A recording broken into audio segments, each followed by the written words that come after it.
Okay. So Kurt, the meeting is officially public and I defer to you. Okay. Good afternoon, everyone. Welcome to the May Council of Revenues General Fund meeting. I'm calling the meeting to order. First item on the agenda is, are there any communications to the council or public comment? There is none. Okay. Next item, we're waiting to hear back from Marilyn. I haven't heard. Are the minutes from the March 8 to 2021 meeting? Any comments? I know you circulated an updated version, right? Just this today. That's correct. Marilyn sent out some smaller red line adjustments and we forwarded them to you. Are there more typos or draft? There's a couple just typos, and then Marilyn added one or two lines at the very end. Okay. I'm okay with the changes. Yeah. Has everyone had a chance to look at the changes? No, I haven't. I just opened it up. Okay. But if everybody thinks it's pretty innocuous at the back end, I'm okay with that. About the future. They're pretty minor. Okay. Is there a way that we could kind of make these things more timely so it's not something that's done at the very last minute? I'm sorry. That's up to you. We received those minutes about 15 minutes before you guys did. So if you want to come up with any any standards about when you guys could submit updated minutes, that is up to you guys. New rules. Probably You the have day to submit before. the edits to the minute before the meeting is over.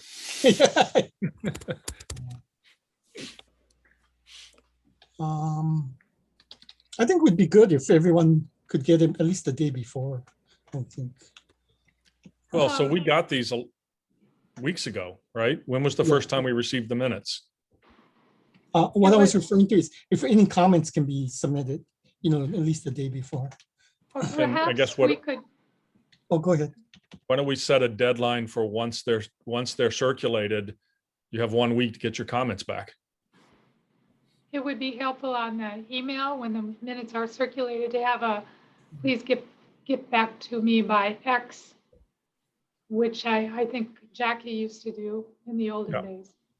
But Roderick is very quick to get out the minutes, Yeah. but he doesn't tell us, okay, give us your comments by X. So that would be You need helpful. more instruction, huh? We need more, we need a deadline of some sort. Yeah. If I that think is Okay. it's helpful. deadline. Whatever Pretty it is. good. If you guys are okay with 1 week, then we will insert the 1 week deadline into the minutes or into the email request. Got it. So we just need to treat it like we do our forecast inputs, right? We have a deadline and then we have one reminder. And then if you don't submit it by then, you're out of luck. You have to vote it down at the meeting. Yeah, I think it's probably better for us to review it when it's relatively fresh too. Yeah. So, yeah. So, I mean, if everyone's okay, then we'll set like a deadline of a week from when we receive it to submit any comments. And then set, you get it to us with the final package. Thumbs up. Yeah. Okay, next item, I'm trying to, Have we approved the minutes? oh, sorry. I moved to approve. Yeah, any motion to approve the minutes as I moved. revised?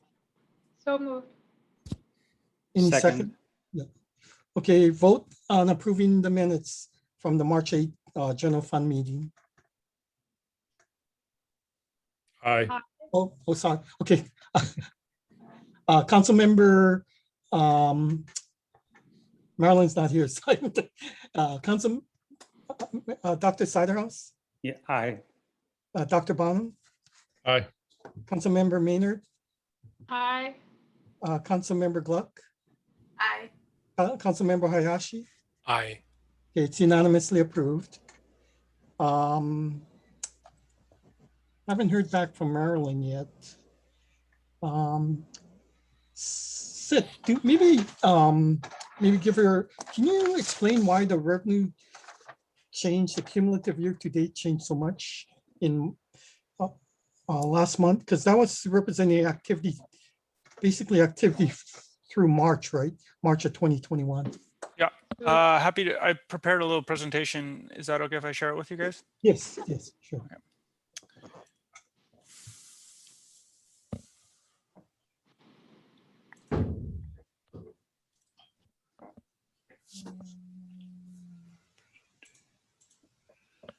Do you guys see it all right?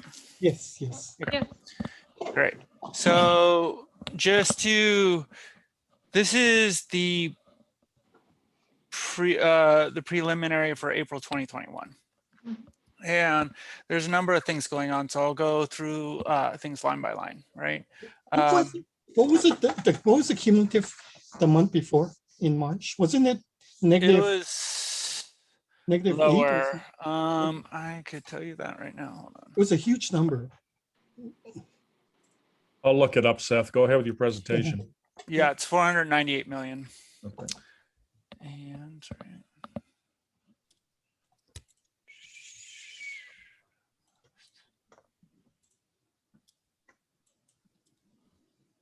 Okay, so there's a couple of things that happen here. I have a number of slides that look at this through a number of different angles. So I will be touching on each one of these tax types, what happened in April, and looking at like longer term trends, right? So with the GET, we got over 300 million. So just my rule of thumb is anything around 300 million is an average month, or pretty good to average month in that was pre-pandemic, right? So we did come up with that quite a bit. And then the other really big thing that happened is we had tax filing deadline in April, right? Which we did not have in the previous year, which really increased things. So you have for individual corporate income tax, it's up. We can discuss this if you want, but corporate income tax is really volatile and not as much money. The more interesting thing is individual income tax, right?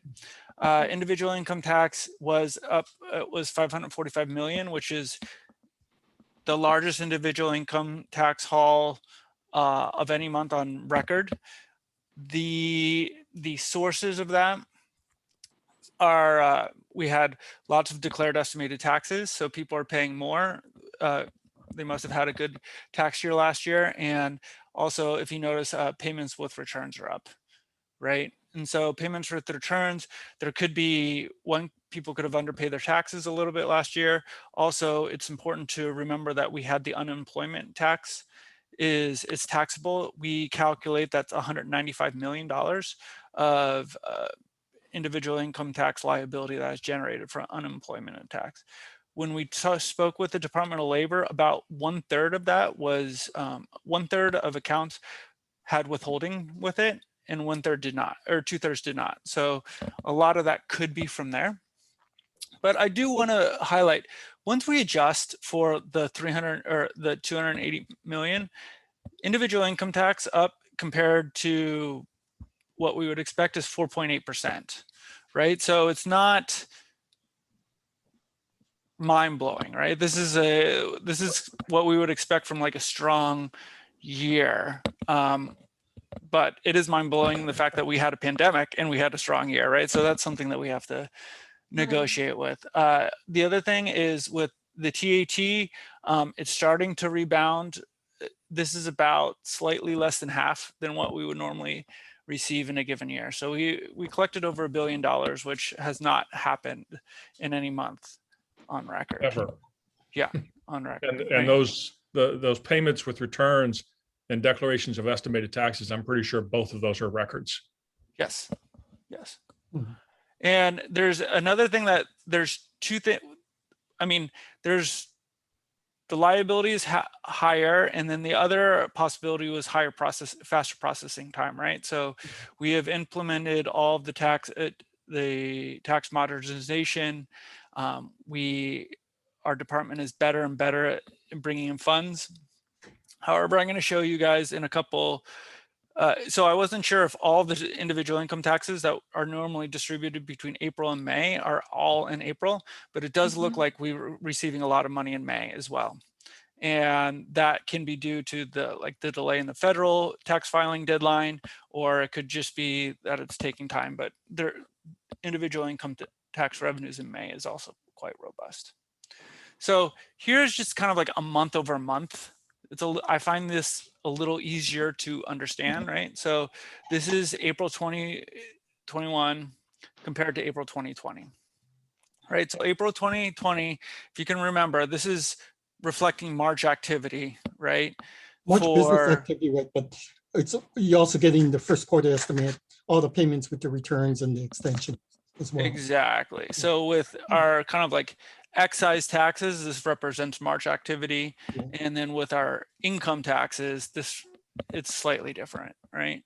But like this is when the panic is just, it really only took hold in this kind of like last 10 days of March. So we are up. This is the first time that GET has surpassed the GET from last year, right? So that's going to happen.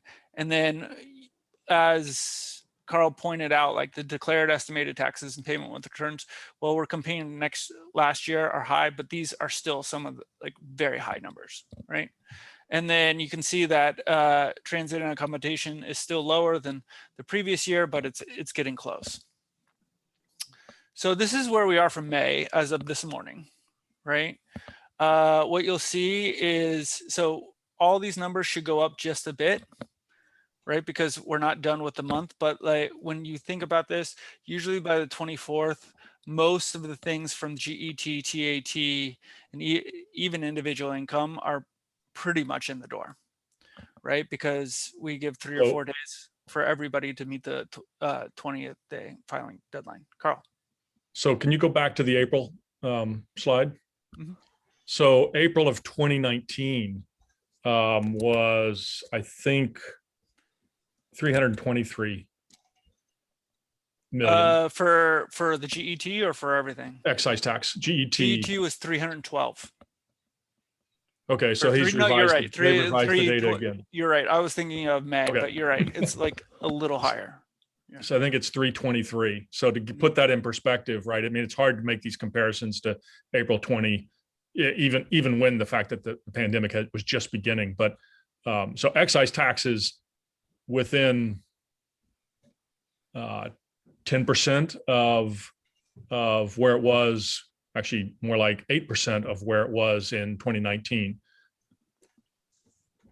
And Correct. this is, so that's March activity. We were in March, if I remember right, March was maybe 45 to 50% of 2019 visitors. So in terms of the recovery, so just to put this in perspective, as we think about the forecast for the rest of the year, the month of March saw between 45 and 50% of the visitors from 2019.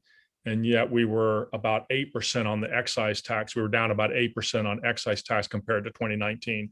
And in the April data, we were over 50% of 2019 visitors. In the May data through the first 3 weeks of May, we're at about 65% of the visitors from 2019.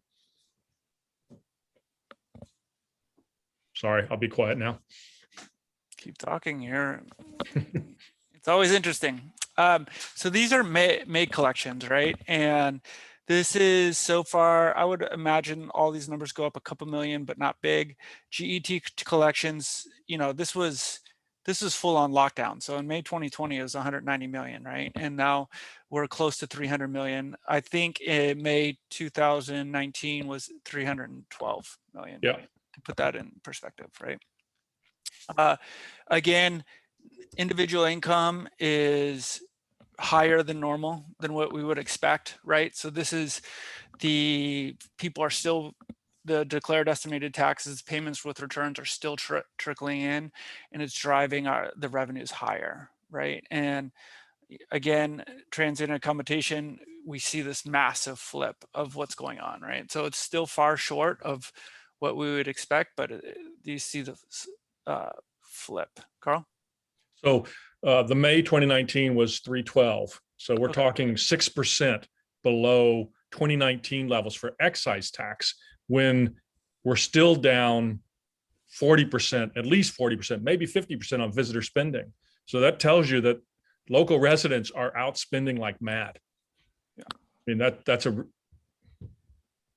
Wow. So, yeah, and so already, and you know, we probably have, this does not include all of the taxes go to the general fund, right? And it does not include, we still, on Thursdays, we receive another withholding payment from taxes, but we've already received 600 and I would say at least $650 million for this month. So just keep that in, wow. keep that in mind. Yeah, Jack? What was our number for transient accommodation tax in May 2019? Could, I can look that up for you. Hold on. You say May? Yeah, do you have that number, Carl? I could, but Yeah, I'll it's have to- 51. Okay, that's all I need, 51 or so. Okay. So if we're at 51.5 million. 650 million, said where does that put us cumulatively? Can I finish this and then I can bring up that like the general fund, that kind of model I have, and you just put 650 million in and it'll show you. Okay. Is that okay? Yeah, that's fine. So here we are in May. Oh, this is GET rebounding, right? So this is all the way from January 2020. This is month over month, right? So we went into the year in April, we started to slide. Again, this reflects the previous month activity. May, which is where we're at now, was the nadir, right? Rebounded, and then we kind of, you know, we're kind of making our way up. April, we saw the rebound, and then May here. Now, just as a reminder, and this is why percentages are crazy, right? We're still not where we were for April 2019. So you could decrease by 39% and have an increase by 54% and still not be where you were before, right? So this is why we're going to see pretty high numbers for a while. These are the cumulative year to date numbers, right? And I did two things. Here's the actual, which you've been seeing, and this is for adjusted for the shift in filing deadlines, right? So this is netting out, taking out the 308 million and then putting it back in April, right? So you saw we came down and we were kind of like heading down and then all the way up. Whereas this, if you adjust for all this, we were kind of like at a low level and we've been eking our way up. And then we're starting to go up. Now, why is this number, is this part of the graph more inclined than this part? It's because I finally added the $308 million into last April, right? Whereas I did not for this. So that's why you're starting to see a difference in slope. And again, I'm gonna, this is where the current forecast is. Right? You guys are on negative 2.5, 4% going forward with 3.5 in the back. I just wanted to bring to highlight, we added something new to the core packet. This is kind of, I think it's really hard for you guys to do this forecast without some kind of feedback, right? So we're trying to give you guys as much feedback as possible. So this is what you guys were forecasting, and then the base is what the year-end fiscal year results was, and then this is the difference, right? And so I took out the 2020 amount because it was crazy, because of you had the shifting pandemic, but this is the average for the council forecast from 2011 to 2019, right? And so this is how much we're missing. yeah, on average, when you add them all together, right? So you actually, there's a bigger divergence here, but this masks a lot of the diversity. So here's kind of like a scatter plot I did for you guys. And usually, like, there's a couple cases where you start off, this is 2014 was just the sui generis year where you had like really low tax revenue. And then 2017 was because of a number of accounting issues, we had lower tax revenue than the expenses. But there does seem to be a lot of the forecasts are down here relative to what this is. So if what this means is if you guys had postulated -5% and it came in at -5%, it would be 0. If you guys had forecasted 3.5% and it came in at 3.5%, this would be 0. And again, So you see what you expect is wide divergence here, and as it's narrowing as you're getting closer to the end of the year. So So Seth, one thing you could Yeah. do that would make it so the average of these errors is nice because it averages out like September. The average error in September is smaller than the average error in May. Yeah. But the fact of the matter is we are further off in September a lot of the time. So if you did a mean absolute error or a mean absolute percent error, then it would show that our September forecasts tend to be quite a bit worse than our forecasts out a couple of months. Yeah, I would in expect fact, me I could do So that. the other thing that closer because we're 10 months in, as opposed to March. March and May well, doesn't of course, seem, that's what should happen. yeah. Yeah, but So- it's also a little bit interesting to see I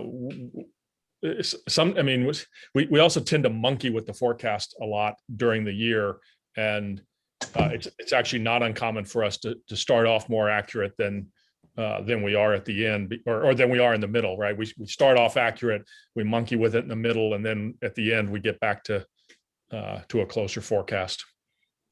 Yeah, Anyway. this is just another way of looking at the dots, right? So this is the lines that go all the way across, and see where you guys went by year. Seth, Jack, yeah. hi. Is it reasonable to infer from this information that we systematically under forecast?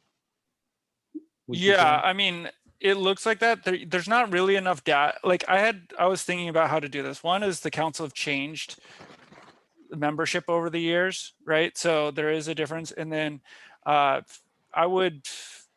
didn't try to do any true statistical bias. Sure. We only have 10 data points, but Mhm. Can you turn back to the last chart? The So- last one.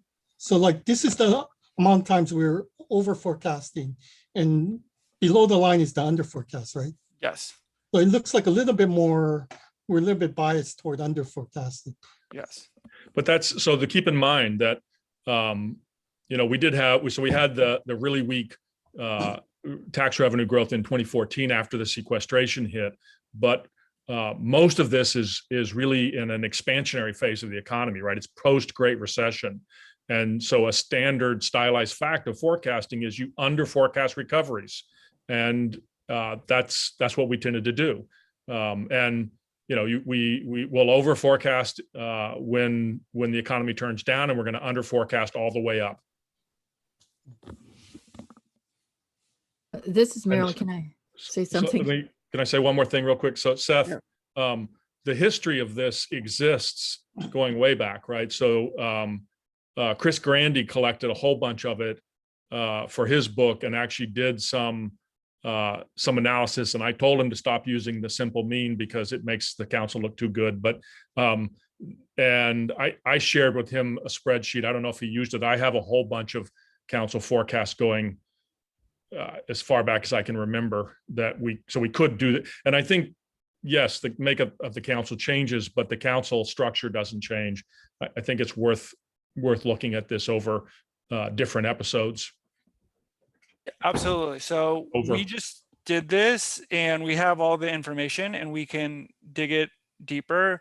So part of my rationale for just sharing this with you is if you guys have additional questions, and like I really want to help you guys get as much feedback and information as possible, right?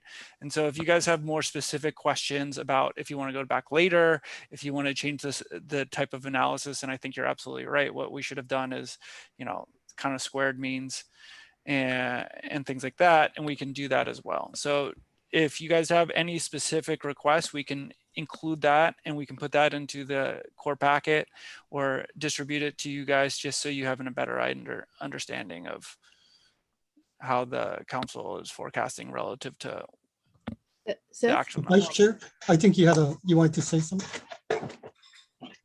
can, yeah.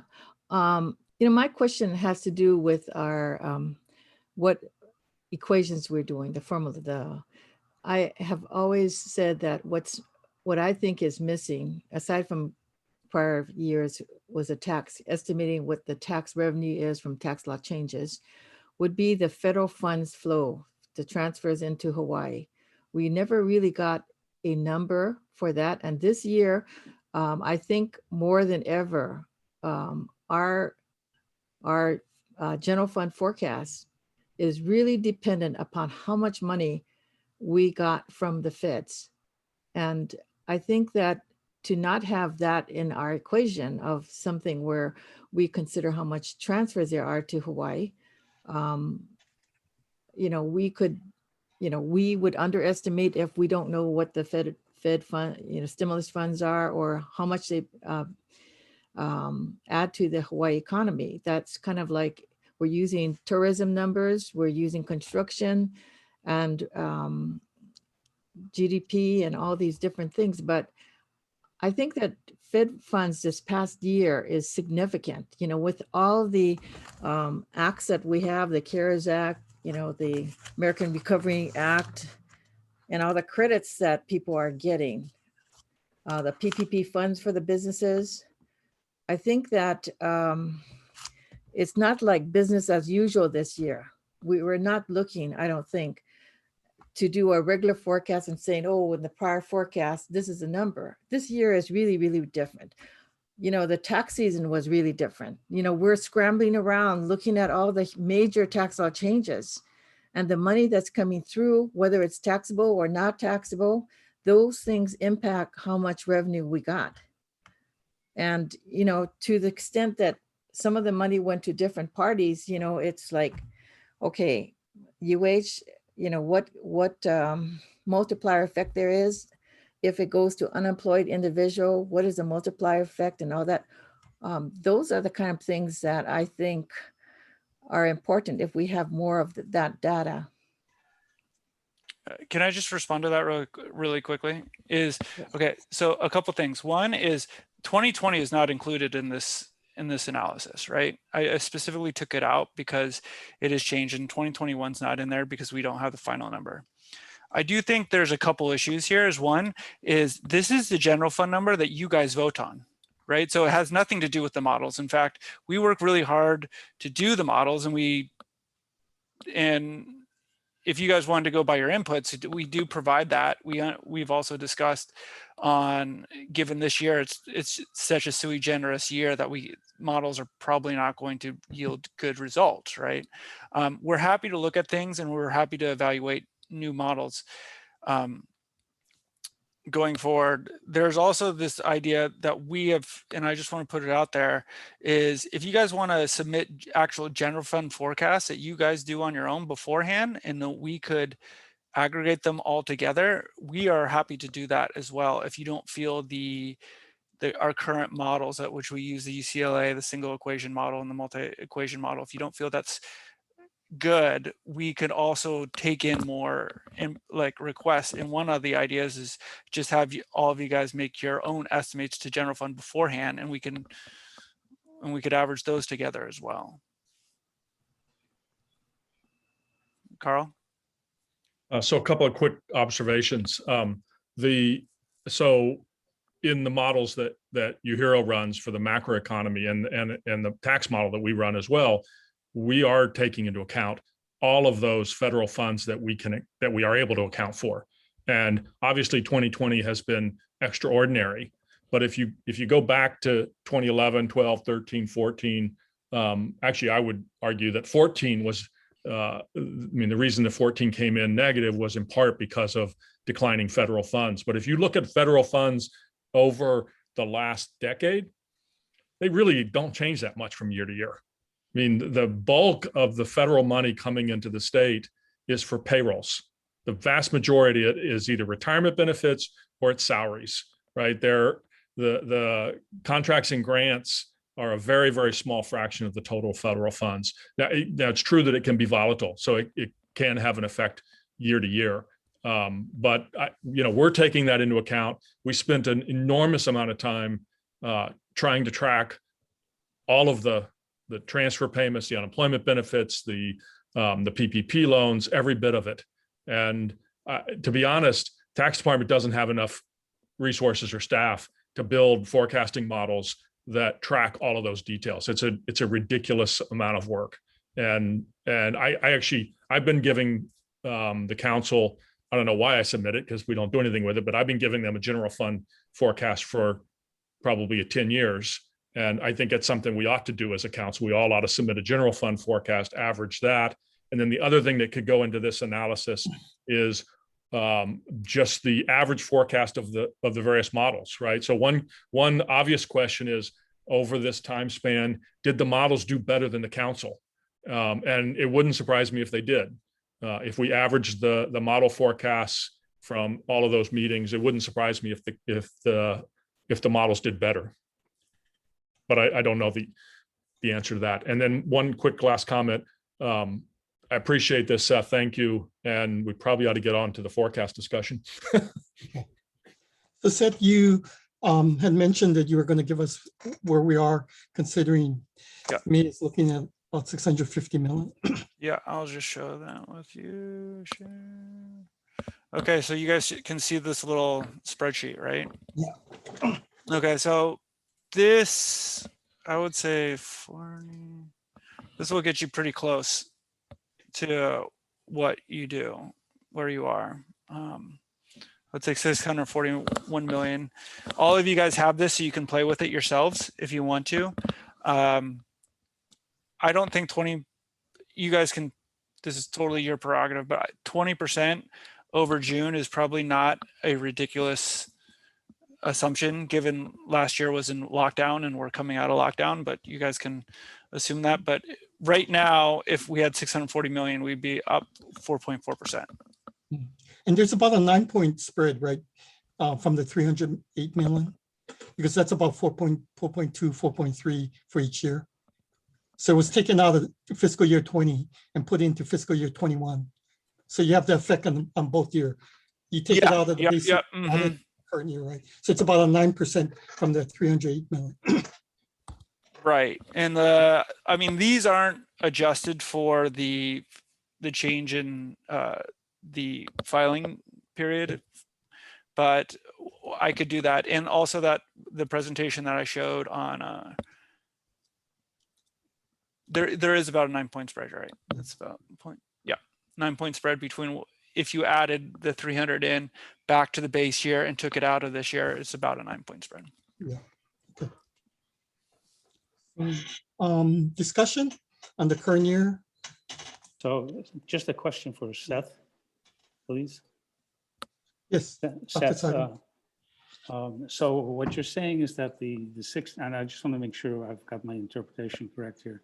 The 641 is a reasonable number, perhaps for May, and another reasonable number for June is about 573, which means that if we accept those as being reasonable numbers for those 2 months, then for the fiscal year we're going to be ahead 5.6% over the prior.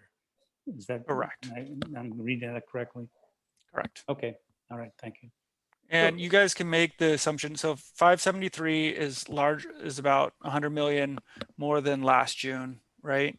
But it's lower than June 2019. It's totally up to you. But you know what we've been currently seeing with GET, estimated tax payments, and TAT, that is something there. The other thing to remember with TAT is, due to the executive order, there's no distribution to special funds, right? So everything is going into the general fund, which normally about a third goes into special funds and does not affect your forecasting. So right now, all the TAT is going directly into general fund.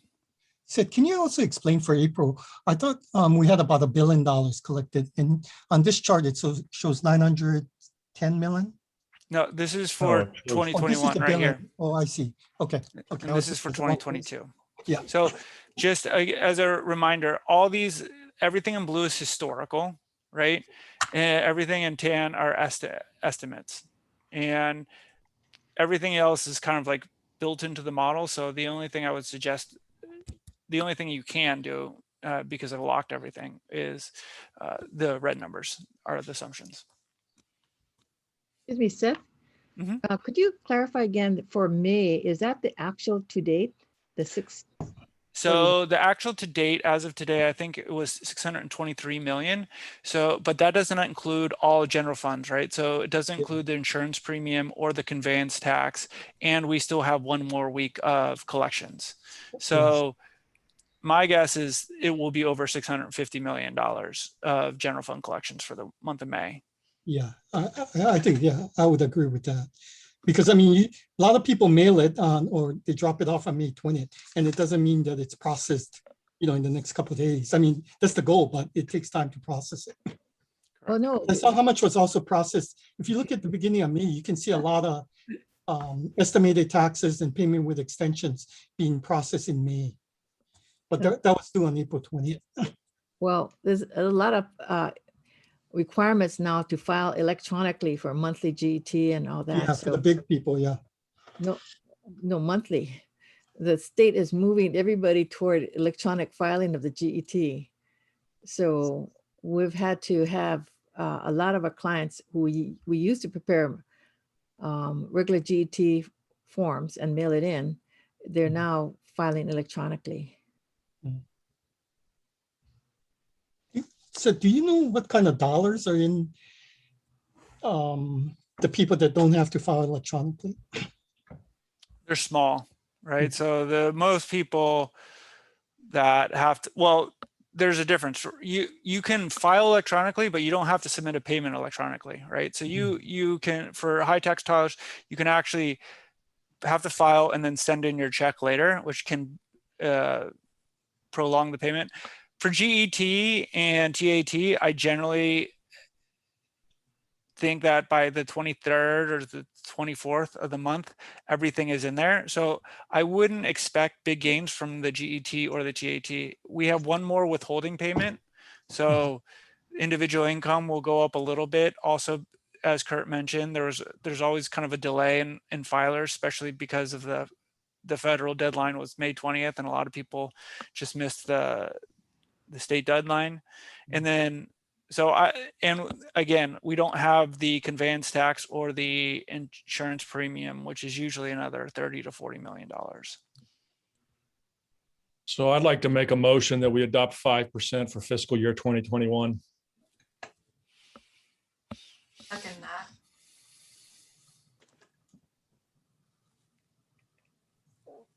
And in a couple months, we'll know what the actual number is. And it seems likely that's going to be a low forecast. I mean, I think so. The June collections for excise tax and TAT will be May activity. And so, I mean, May is going to be a really good month. It's, we're just, yeah, that's.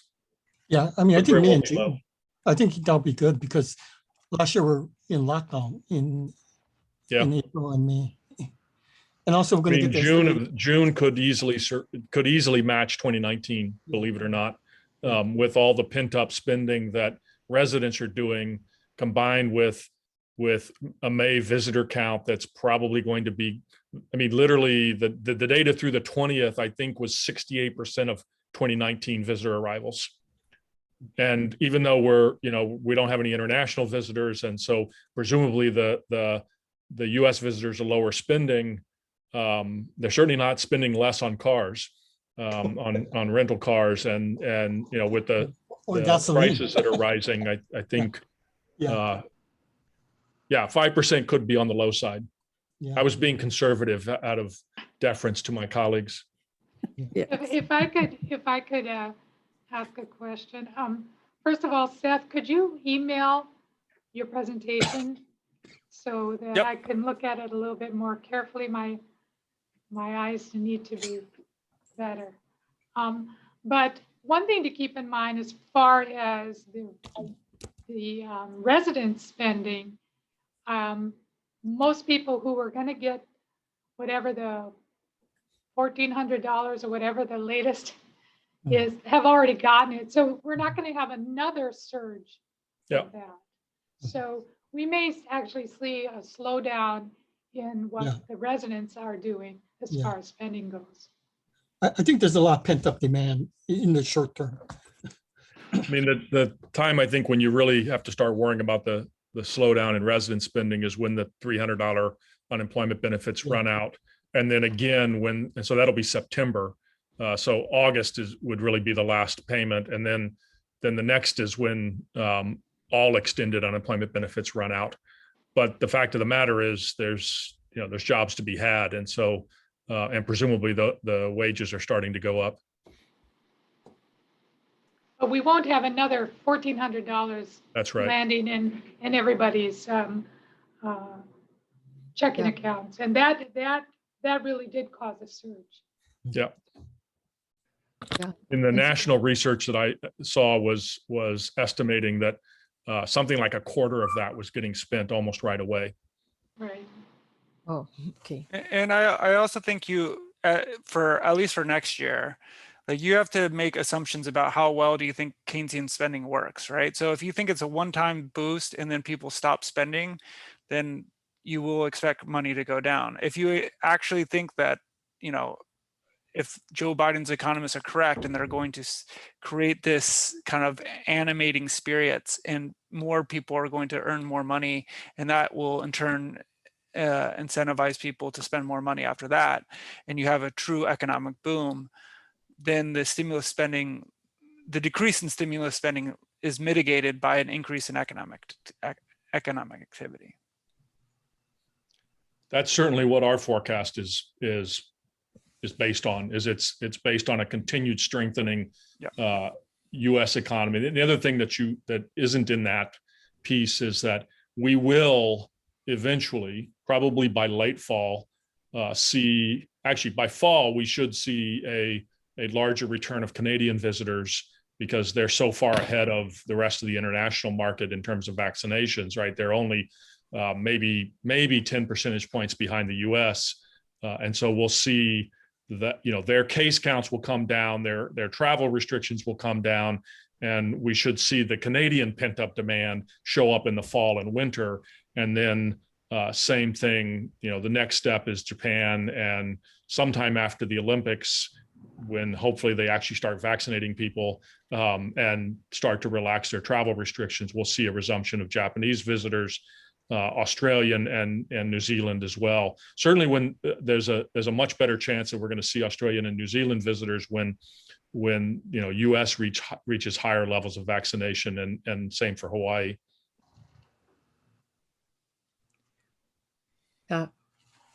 Excuse me. Yeah, Japan doesn't look good as far as the virus, and they've been really slow with their vaccinations. And so I'm looking at travel to Japan in the fall, but it's like September, October, who knows when that they'll get the vaccinations done. So the other thing is some of the vaccines that other than the ones like Pfizer and Moderna and whatever, the ones I guess formulated in China are not as effective, according to people in Brazil, as the US vaccines. And so the international travel may be a little held back by the vaccination and its efficacy. Yeah, so our major travel sources are primarily using AstraZeneca. And so I'm not sure that it really is a function of the Chinese vaccines, but the point is well taken. I was just commenting that in addition to the sort of overall economic growth and pent-up demand and growing wealth for the top 5% or 25% or whatever part of the income distribution, you also have the sort of staged recovery of travel from our other markets that will start to impact Hawaii. And I would argue that it will begin to displace some of the US visitors, certainly the bargain visitors will start to be, not be returning, and we'll be seeing international visitors. Yeah, I would agree with that, because I think people can't go to Asia and Europe now, so we're getting some of that coming to Hawaii. Well, Europe is It's like opening. Jack has a question, comment. Well, I have a Dr. comment. Madhouse? I have a comment. Basically, we had a nice discussion going on fiscal 21, and there's a motion on the Yeah. floor for 5%. Yeah, I would note And, that, can the I- average of the models is Kurt, can negative I- 4.5. So The we're models are changing, broken. yeah, so it's about They're 10%. But I thought, Dr. Bonham, you're saying the models are more accurate than the council. I was talking about up to It's going- 2019. I yeah. was suggesting that might be the case. Right now, you can't run these models with these discontinuities in the data. They just don't work. Yeah, so- And they show -8 or -5 or whatever the number is for 2021, but then they show +25 and 30% for 2022. And nobody believes either one of those numbers. Yeah, it's about, so we're about 10 points different from the. Well, and we only average have the 2 months of models. data left for 2021. So we really don't need the models to do a forecast for 2021. So can we get the 2021 forecast out of the way? Because most of the discussion has shifted to post 2021 or pre 2021. Yeah, Well, if I could just ask, how confident are we on June's collections? I mean, we've got since we're almost through with May, and if we assume that May is around 650, what do we have that would tell us what we think June will be? Well, do mean, you think that June 2021 will be worse than June 2020? No, I don't. Well, okay, plug in Because June June is 2020. measuring May economic activity, right? So we're kind of, not completely, but mostly shut down in May 2020. And we're gonna have the estimated payments from June 20th. Well, I'm comparing June to For June. this June 20. So in other words, there's a couple of things that are gonna, that push the amount higher than last year's base. So if we assumed that it was exactly the same as last year, Yeah, which would be almost a full shutdown, right? We'd still be over 4% for the year. yeah. So Yeah, last year got so weird with the shifting in the income tax. Can you make it a little bit larger set?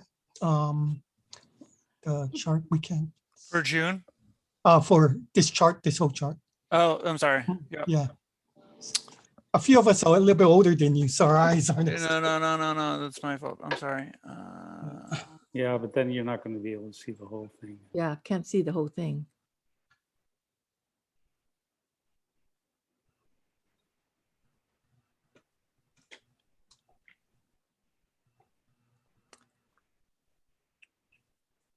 Work. Okay, so what if June comes out to be 480 instead of 573? It's easy enough to calculate. And our Well, forecast is just under 4.3. 5%, yeah. Yeah. No, so I think 5% is pretty safe. I would agree.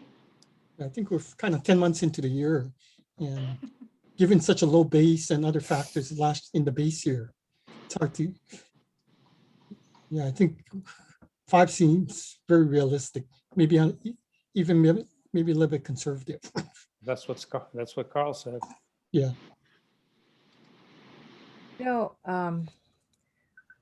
I guess there's other things, when I'm looking at cyber attacks that we've been getting, everybody's been getting, that can shut down some of the computer systems. I guess even Hawaiian Airlines has had problems lately. About the next 2 months. What? We're talking about May and June. Yeah, people are getting hacked now. I mean, no, because And June is basically in the can anyway, because it's all May activity. yeah, that's We don't have to worry about a cyber attack in the last week of May activity. Famous last words. As long as Heard it people, here first. yeah, I think that's, we've been getting a lot of revenue from the hotels that are charging like 900 something dollars per night for the Grand Wailea. So we have very, very high hotel rates. I'm not sure how long that will last. You know, when there are other hotels in California that are very inexpensive, since I just got back from California yesterday. But, you know, given that we have such a limited supply of hotel rooms and people are willing to pay that price, I think, you know, we can still see the demand coming through for the month of May, probably through the summer, I think. So I would be comfortable with 5%. There we go. Call the question. Any further discussion? Councilmember Gluck? No, I seconded the 5%. I think it's a reasonable number, and that's around where I was too. Councilmember Hayashi, do you have any comments? No, I think the 5% is actually, as Carl mentioned, conservative. I mean, assuming, based upon these numbers, since plugging in the main numbers, we're almost there. So I think 5% is easily a defendable number. Dr. Kobe, some of the TAT is in the general fund, right? All of the TAT is in the Yes. going to the Okay. general fund right now, Okay. except for the mass transit fund, which is on top of that. Yeah. Okay. Okay. So I'm going to call a vote. Vice Chair Nual, Aye, yes. Dr. Siderhouse, Aye. Dr. Bonham, Aye. Councilmember Gluck, I Councilmember Hayashi. Aye. It carries unanimously. I You think you forgot forgot me. Christie. That's okay. Yes. Yeah. It's easy to overlook me. Oh, I'm sorry. Councilmember Maynard. I'm Aye. sorry about that. Aye. No. Okay, I'm sorry. My mistake. Okay. Discussion of the next fiscal year 22. So we've increased it quite a bit for the current fiscal year, and we're at about that 9% spread.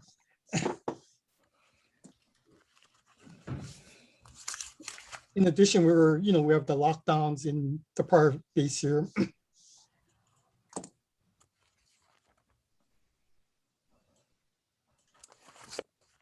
Could I just mention for the next fiscal year, my concerns really for the next fiscal year is that Hawaii benefited from approximately 20 billion from federal transfer funds. You know, the funds from the Families First Coronavirus Response Act, the CARES Act, PPP, and Healthcare Enhancement Act, the December 2020 Consolidated Appropriations Act, and the American Rescue Plan Act.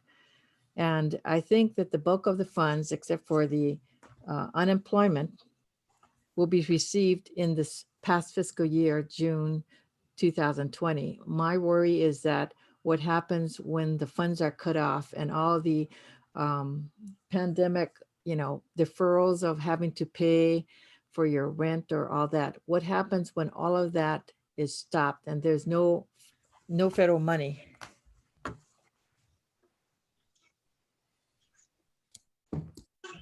So just to clarify a little bit, it is true that a very large fraction of the money was in fiscal 2021, but in the ARP funds, that money is not all being spent in fiscal 2021. It will be spread out. Some of it doesn't have to even be spent until 2025, if I remember correctly.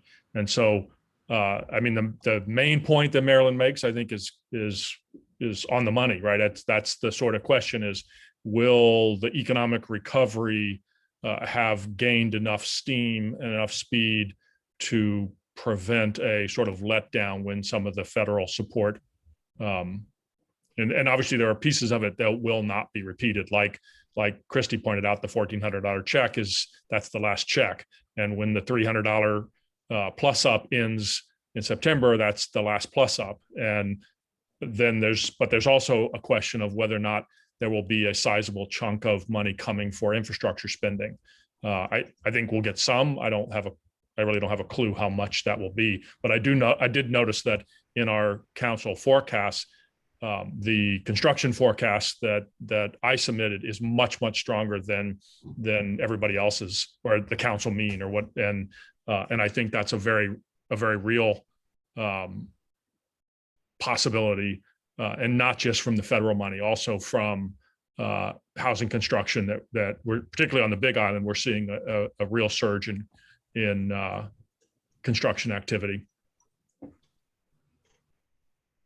And the other thing I would point out is, and Carl, tell me if I'm wrong, but generally most forecasters are forecasting for high levels of GDP growth at the US level. And the US and Hawaii, even though they're distinct, are very well correlated with one another. So if you're forecasting, I've seen things about 5 or 6% GDP growth, that's high. So even 4% real GDP growth next year would translate into high levels of economic growth traditionally in Hawaii.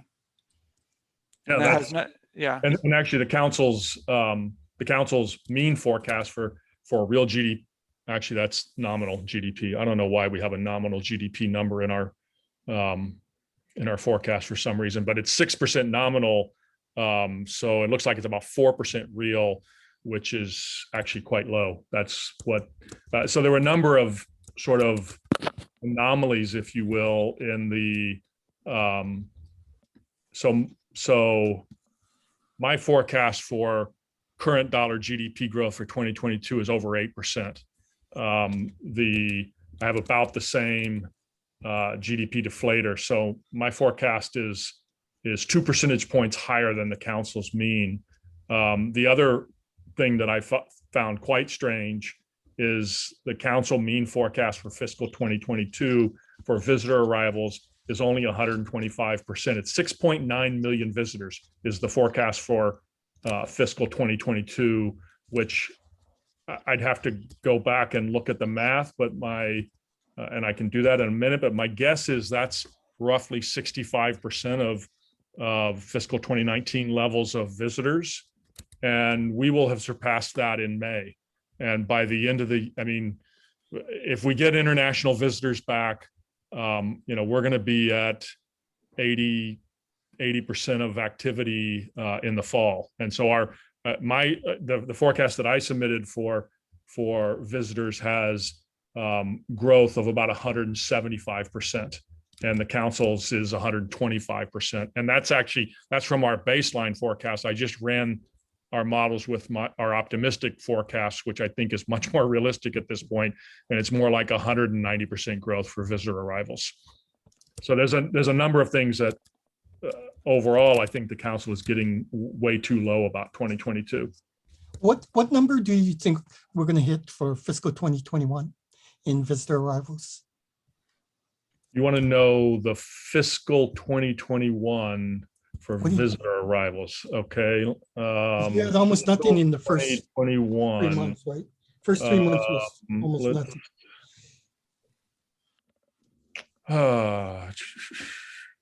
I have 3.2 million for fiscal 21 and 9.2 million for fiscal 22. Ooh.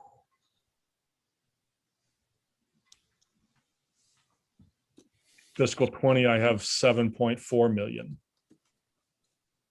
Unfortunately, I don't have the fiscal 19 in this. That was actually our optimistic forecast, which, in the way that the visitor numbers have been exceeding the optimistic scenario or the high scenario that we did in our last forecast.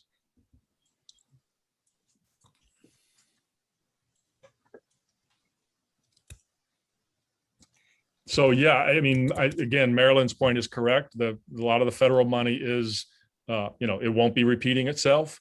On the other hand, so we think, and most forecasts are probably very similar to this, that the U.S. economy will have surpassed the previous peak by second or third quarter of this year, and will probably be on a path that's as high or higher than it would have been if we had not had this pandemic in terms of the growth path for the next year or two. And probably the biggest I mean, there's some risks to those forecasts, right? I mean, the new variants out of India are probably the greatest risk we face. And then a secondary risk is inflation, and the Federal Reserve sort of stomping on the brakes in a year or so. On the other hand, the inflation actually, in the short run, boosts our forecast. It doesn't really hurt our forecast in the near term.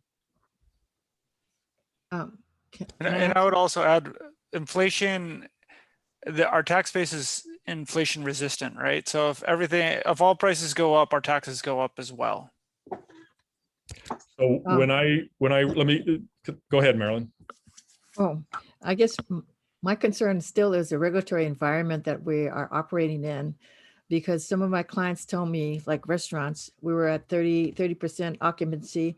They tell me they can't make any money with that kind of rates. And we recently went up to 50%, occupancy in this restaurants. And so the space limitations, everything, when people write down their business plan, they kind of figure out how much square footage they have, how much they need to charge and everything. And when we have this pandemic lockdowns and we have limitations on how many people can be in a room and how many people can be in a restaurant, you have limitations that are automatically going to be limiting your growth rate.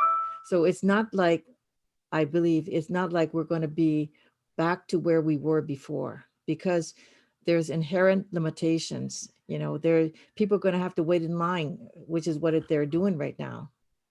And so that's my concern, is that we just, that has to change unless if you want to get closer to the full recovery to 2019. So Marilyn, remember the last meeting, we had the same conversation. And Yes. Then the concern was, okay, we're at this 30% restriction and that's not going to work. And we said, well, that's because the rules are going to change, right? And I agree completely that the rules aren't changing fast enough. We are following a very, very careful path that has been very successful in controlling the virus, but it always seems like we're about a month behind on changing the rules. So yeah, things need to change. And actually, you've been hearing discussions of that for the last couple of weeks about how in City and County of Honolulu, the mayor is talking about how the tier system needs to adjust for the fact that, we've got over 65% of the population in the state have received one shot. And we're very, very close to 50% of the total population, not even the eligible, that are fully vaccinated. So the rules will change. And I mean, I believe that by fall, many of those rules will be dramatically relaxed because the population of Hawaii will be very highly vaccinated, and there won't be as much of a need for those rules. Carl, when I looked at the visitor numbers, and I looked at you guys' forecast also, I debated with myself about the speed of recovery. And I thought that the one factor that made me a little more somewhat more pessimistic in terms of the tourism recovery is basically the community outlook toward tourism. Yep. And so, I think that's playing less of a role in your particular forecast than it is in my feelings about this forecast. I mean, I think you're absolutely right to take that into account. It doesn't play as much of a role in our thinking about the near term. It does play a big role in our thinking about the end of 2022, 2023. And so in our forecast, we don't get back to, 2019 activity over the forecast horizon in terms of number of visitors. But will we get back to 70, 80% in late 2022? I think we will. But your point's well taken. I think the bigger risk to the visitor numbers, certainly in the fall, is whether we can deal with the supply constraints. Right? Will people start to hear there's no place to eat? Right? Will they start to hear that? Will we have dealt with the supply shortage in rental cars? That those things that take a little bit of time to deal with, and after the pent-up demand starts to wane, will those numbers be sort of less optimistic? One last point, we debate these numbers ad nauseum before we release them, and I'm more of an optimistic in the group of forecasters, including Byron and Peter Fulecki. But we have under forecast the visitor numbers every forecast during this pandemic, right? They have surprised to the upside repeatedly. And, if we're going to follow the rules of forecasting, we're going to under forecast for the next year and a half. You think, Carl, you said you were expecting 9 million in fiscal 2022?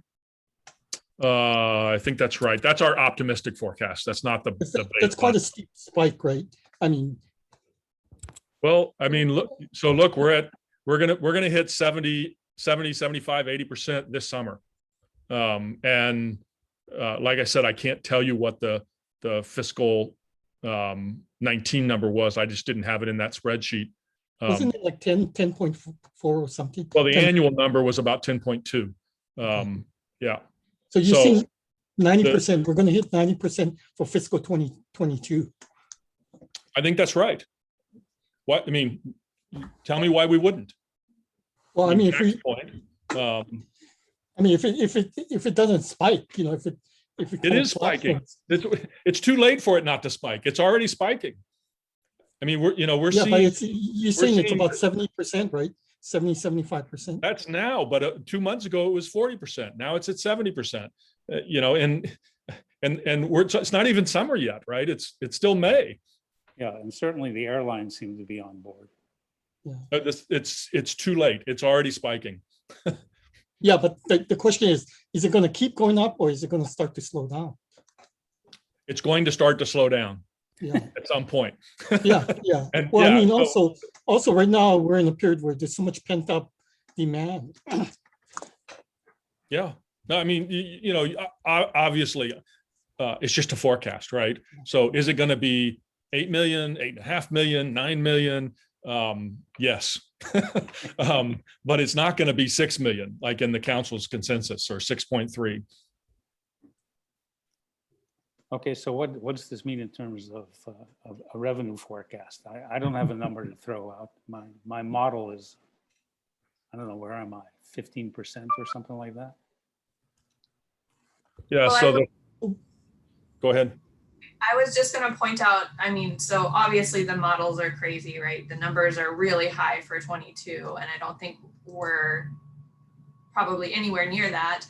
But part of the reason why it doesn't actually come out, and when we look at the numbers here by month, right, to get to the 4.5%, we're actually seeing almost 15% for most of the year. And one of the big contributors to that is that we had the double tax payment in fiscal 21. So we kind of have to overcome that. So to get the 4.5 that's on the screen here, we actually have to have growth of like 9.3%. So I think even with these higher numbers, right, we have to take that haircut for that only having one normal tax payment for the year. Yeah. Yeah, and that's that 300 something million adjustment. Yeah. We made it for this year. We need to make it for next year too, as we go back to. Yeah, that's normal. about a 4.2, 4.3 amount of the general fund. But also fiscal 22 is going to, the first 3 months of fiscal 22 are going to compare to really bad fiscal 21 numbers. Yeah, because tourism was closed, right? In I mean, July, August, September 21. Yeah. Not 21, 20. Well, wait a second, 21. We started No, opening up in October. I take it back. Yeah. We started opening up in October. Yeah, mid-October. Yeah. Yeah. This is crazy. And, if we go back to, I think 9/11, it took 3-4 years before we got back to the same level of tourism. The last recession, it took us 5 years. Seems as though we are bouncing back more quickly, but whether we'll come back 100% by next year, I'm not totally sure. I think there is some, I can see that there are some avenues that are kind of closed off for visitors. It's very difficult to go to Japan or some of the other places that people want to go to. So Hawaii is open for business. Europe is too. Europe is starting to be open. Yeah. Yeah, they're letting people in now, so they're Mhm. advertising that. And on the mainland, since I just got back yesterday, they're advertising California, San Francisco, you know, so they're picking up. So California is very busy. There's traffic on the road again. And so it's still, it's, I would say California has picked up. I think we still have problems with our Safe Travel Hawaii and getting our, you know, the tourists to go over those hurdles, because if you actually was a person who doesn't speak English or was elderly, then you'd have a hard time coming through to Hawaii and getting through the hoops that you have to get through to enjoy Hawaii. The safe travels, you know, I've done it so many times now, but it is still a hassle and it is costly. So it is a barrier to having the tourists come in as they did in the past. Maybe people who are better well off, they can come in easier than people who are the regular tourists, middle class tourists. Because if you have bringing kids, you know, you'd have to have a lot of money to pay for each of the children. Plus they won't be vaccinated. So I think that, you know, if I was looking at it, I'd say, no, we won't get anywhere close to 100% what we were in 2019. There's too many, you know, problems. All the activities that we had before, a lot of them aren't there. They sold, a lot of people have sold out their businesses, activities. The restaurants are only, you know, they're lined up for restaurants now. So people are going to Costco and Costco is busy, but I guess the hotels are doing well. I think the rental cars, we just are limited. It's sold out, you know, things are just sold out. And when people have sold out rental cars, people won't come. Not to the neighbor islands, maybe Oahu, they can do that, but neighbor islands, they probably wouldn't fly over without a rental car.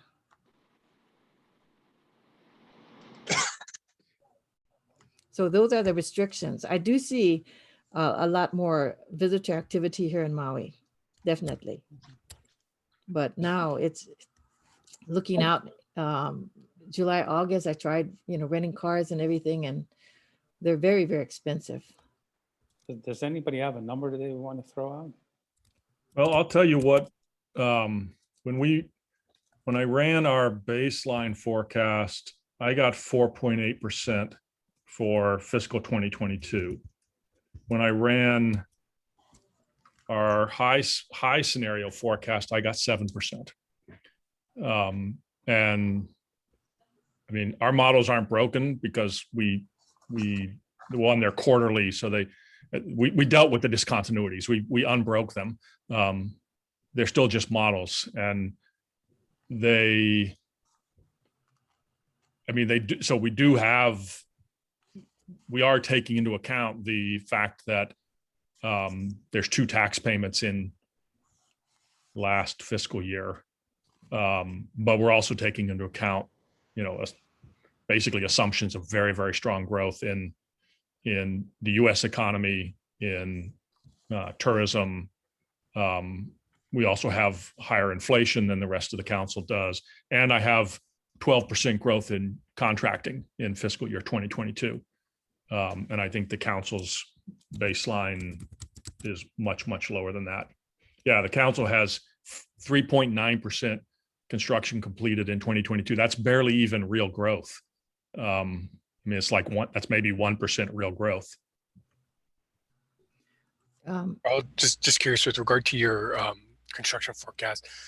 You know, I've been hearing that there's potentially limitations on raw materials. Was that factored into your calculation? You know, our construction cost forecast is almost certainly too low, and so the short answer is it's no.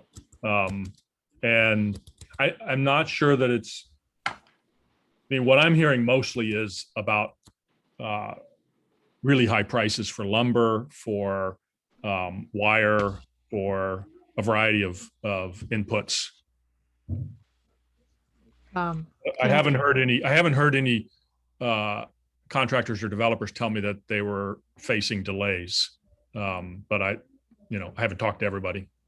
Can I mention something? I think there's supply chain disruptions all over the US, but in particular for Hawaii, when they're talking about the rental cars, they said they can't buy the rental cars because of they can't get certain parts to build the cars. And so we can't get replacement cars very easily. I mean, I don't know how long that will be, but you're going to have supply chain disruptions all over the place because like the East Coast has trucking problems, there's food problems. And so we're going to be operating with not a smoothly running economy like in the past. I think that even in construction, there's a point where people won't pay the extra amount to build a house or have improvements if the prices are too high.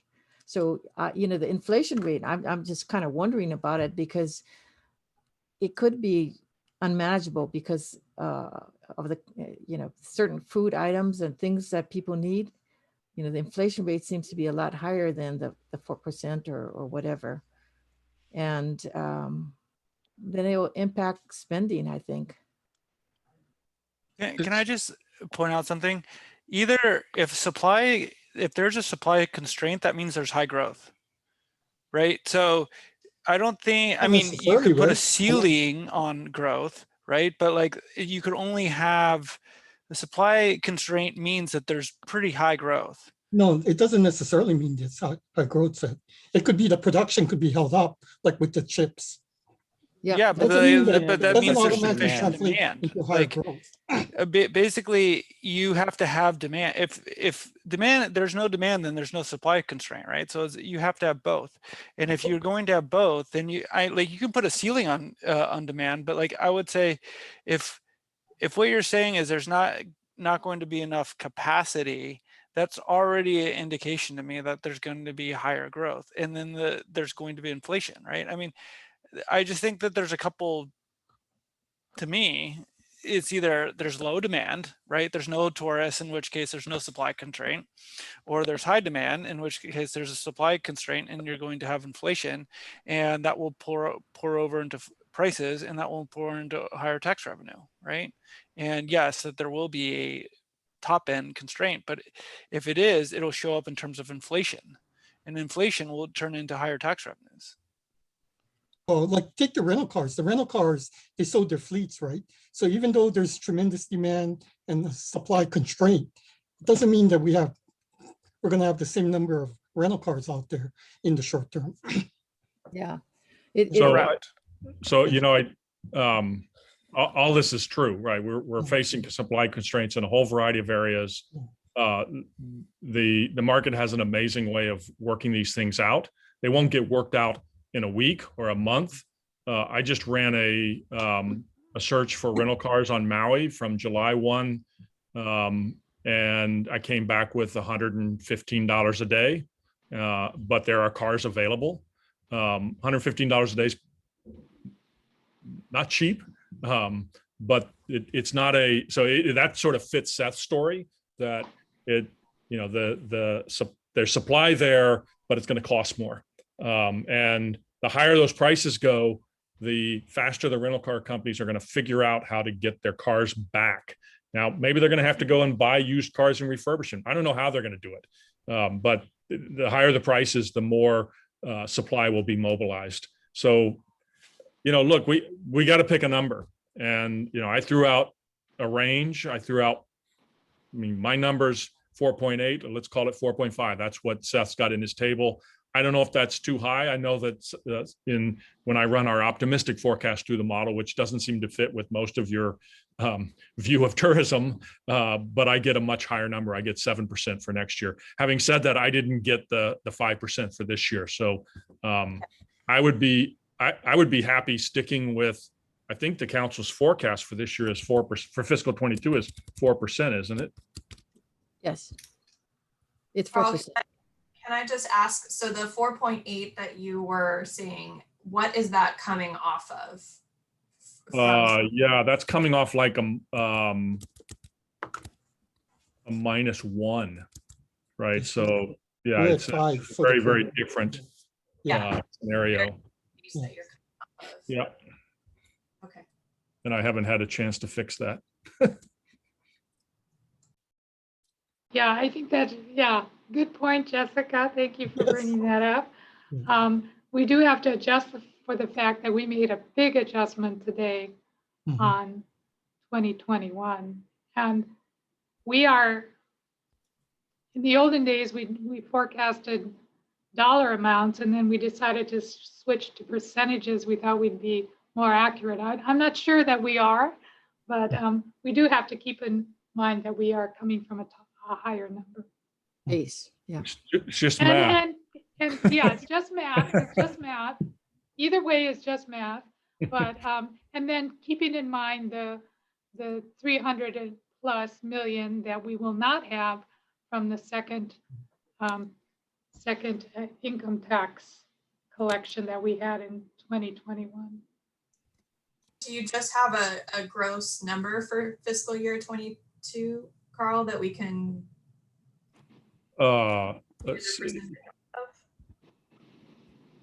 Well, so I mean, the problem is that, yeah, I mean, I could give you that, but when I started with -1 in 2021, then 4.8 in 2022, that gets you to 6.9 billion, and that's below our 2021 forecast now. Does that all make sense? Yeah, I'm throwing in numbers and it's coming more like 0.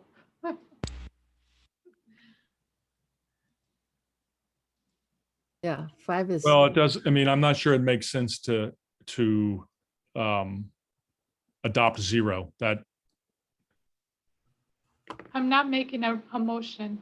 To a certain extent too, Seth, you'd mentioned that due to legislative change, right, that basically now all TAT goes into the general fund, right? So there's no special funds that are going to be funded. So to a certain extent, looking back to a prior year too, also kind of takes, I mean, that doesn't factor that that adjustment as well, because we're obviously the general fund is going to grow a lot faster because of the fact that the special funds aren't receiving money. So that's another complication I just wanted to point out, I guess. Yeah, that completely wipes out the extra tax payment. Is that about 300 million? That's about. I think It's way more than that. It's close to 200 because it's Oh, not right. The general, yeah, it's not all special funds. It's mainly the I think it's around 200 million. Bottom line is with all, because it's not all the special funds.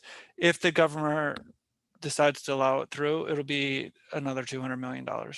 And then there's also, I mean, you guys, I'm not gonna talk about legislation because you're not supposed to think about it.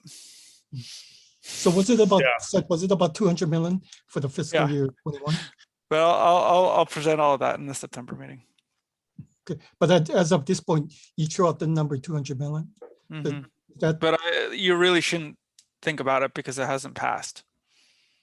Well, but they've already taken the TAT. Yeah, they've already taken the TAT money, right? So we're not talking about future legislation. We're Oh talking. yeah. No. The executive, the general fund right now. The executive decree means that nothing has gone to special funds. So it's actually a stronger law. Right. So so basically, if you get anything over like 30 or 40 million dollars in TAT a month, that's basically the equivalent of what was going into the general fund in years before when TAT was raging, when it was $65 million, right? Yeah, I mean, in calendar year 2019, it was $640 million. And so under the executive order or the decree or whatever it is, none of the TAT is going to anything except the general fund. That's too many negatives. 1/9 of that, or 1/11 of that is going to the mass transit fund. Yeah, but the county 10% share, of it, the county sorry. share has always been, what, consistent, 120 million or something like that? And they changed legislation, so that's what we're kind of also Right. talking about. But we don't know, I mean, that, we're not going to discuss that because we don't know what's going to happen with it. Yeah, exactly. So as of this point, what we're talking about is a world where all but like 1/9 of the TAT goes into the general fund, which completely swamps the extra year of tax payments that we're About worried about. 2/3, sound like about 2/3, right? Yes. The number I heard was 200 over 308 million.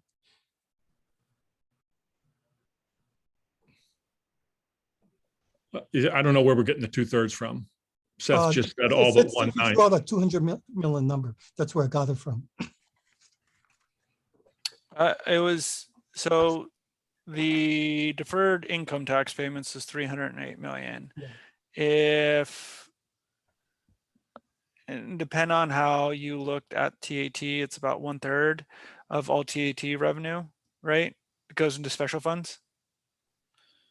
So beforehand, special funds about Right, a third, right. Yeah. not including the mass transit fund and the other. So that's about, out of 650 million, it's a little over $200 million, right? So Yep. is it, but your point's well taken, right? Like, so if you wanted to discount because of the, if you want to take the net of that, what I would do is I would take, that's about 1.8% of growth, right? Or 70 million is one, and then half of that. So yeah, 1.5% of growth, I would deduct that from whatever you think would be in order to adjust for all the bases. So if you didn't, if you weren't worrying about the, if you weren't worrying about the extra tax payment and you thought it was going to be, 5.8%, then I would put 4%, right?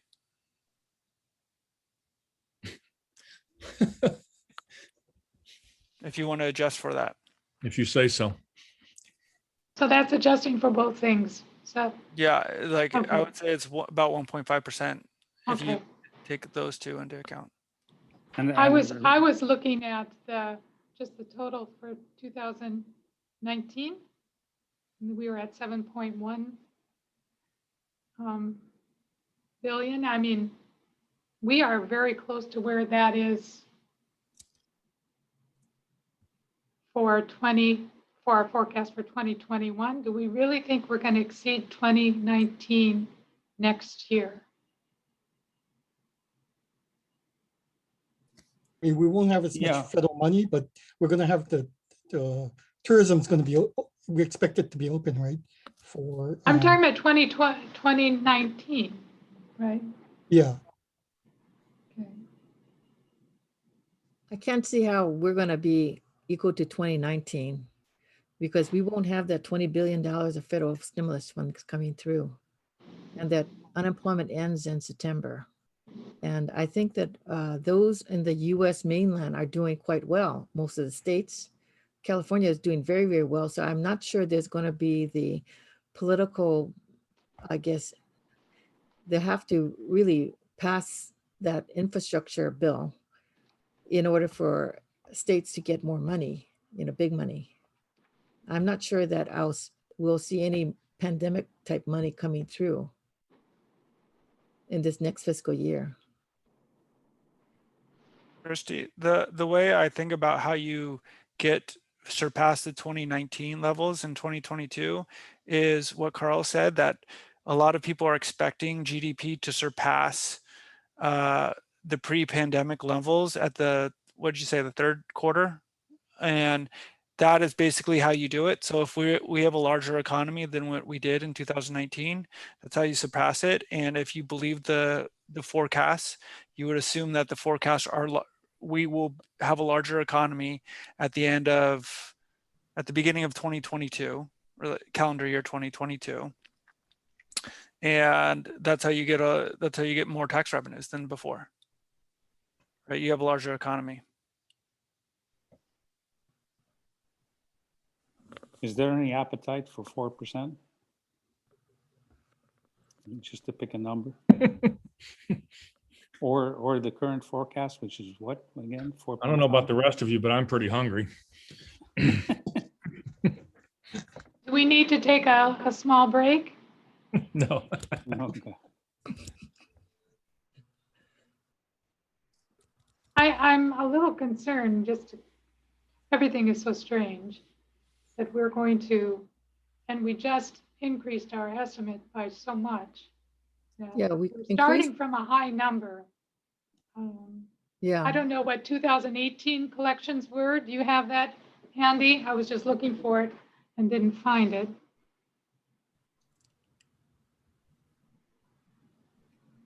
We just upped the basic about 6% from our last forecast. So I'm a little concerned that We're going overboard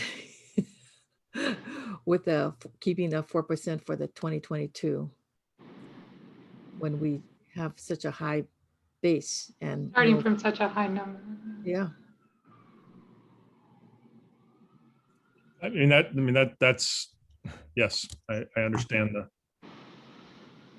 concern.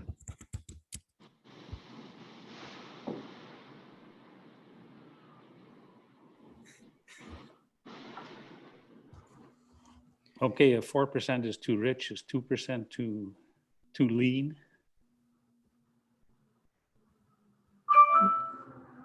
2% sounds better to me. Well, than 4%. I knew that. I knew that before I mentioned it. My number was 0, but that doesn't seem right either. So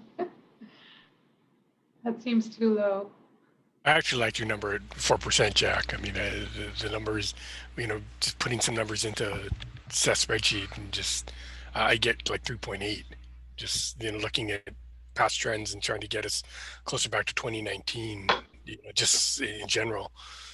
So that's why I like your 4% number, honestly. Well, yeah, and I like it too, because, if indeed tourism is going to be more robust than I had anticipated, and if we're and offsetting the decline in fiscal stimulus, but still leftover fiscal stimulus that's out there in the system. Tourism spending, household spending, construction spending. I'm okay with anything between 2 and 4%. And Jack, with regard to construction spending, initially I was thinking that there was going to be a slowdown and whatnot, but I think that's part of it. But I think in a lot of cases, these contracts have already been bid and awarded, and so what ends up happening is, it's got to be built, and it's just the contractor that ends up taking it in the shorts to a certain extent, right? Because they either have to hedge their materials and go out in futures market and buy the lumber or steel or whatever else they need, or else, they just take the gamble that prices will fall back down as production rises. But so I think, that in the short term, there's probably not going to be as much of a construction slowdown. Maybe beyond 2022, maybe we see a slight dip because of, the catch up of that. But in general, it's probably there may not be much of a slowdown at all, I think so. And 2% growth in tax revenues is not going to be, that's less than the rate of inflation is likely going to be. So, negative real growth, that's pretty darn conservative. Yeah.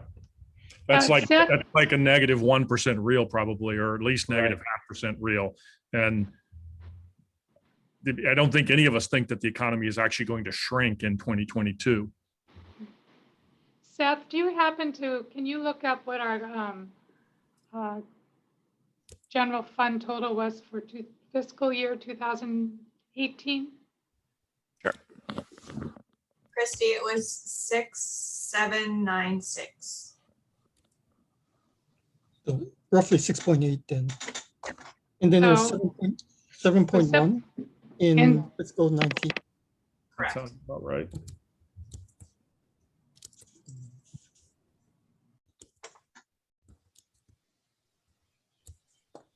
That's a pretty fast comeback. It's just math. Still think the PPP Only money. funds- Yeah, it's it is funny money. That's the problem. I worry about this printing up of all this money and increasing debt. But, you know, for the businesses, the PPP funds that came through meant quite a bit for keeping whatever business that stayed open. You know, it allowed them to continue.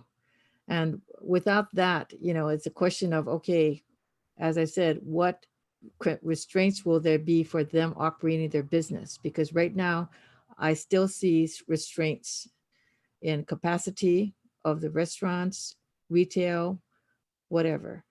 And I don't think people can really get back to what it was before unless those restraints are eliminated. That's why I think that we're going to hit a wall coming In other through. words, you're assuming that none of the rules are going to change. Is that what the assumption is? Well, I don't see any evidence that they're going to be moving. But did you see evidence that the rules were going to change over the last 3 months? Because they did. It went from 30% to 50% capacity. Okay, so But in you the still next have 3 months, 6%. in the next 3 months, we'll be at 70%, and then we'll be at 90%. And you know, these aren't static rules. They will change, right? By the end of the summer, if we, even with a slowdown in vaccination rates, we're going to hit 70-75% of Hawaii's population is going to get vaccinated. And why would you constrain your capacity in a restaurant to 50% or 60% or 70% if the bulk of the population is already vaccinated? I'm not the policymaker, but the little I know. children, yeah, they aren't vaccinated. So there's going to be concern from parents, maybe, I don't know who, you know, would continue on. And those people who don't want to get vaccinated, there are those people. And Yeah, so the last survey that Census did of Hawaii, if I remember right, the number of people of adults who were saying they weren't going to get vaccinated had fallen to 7% of Hawaii's population.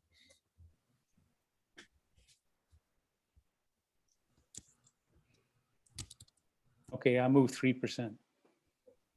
I'll second that. Any further discussion?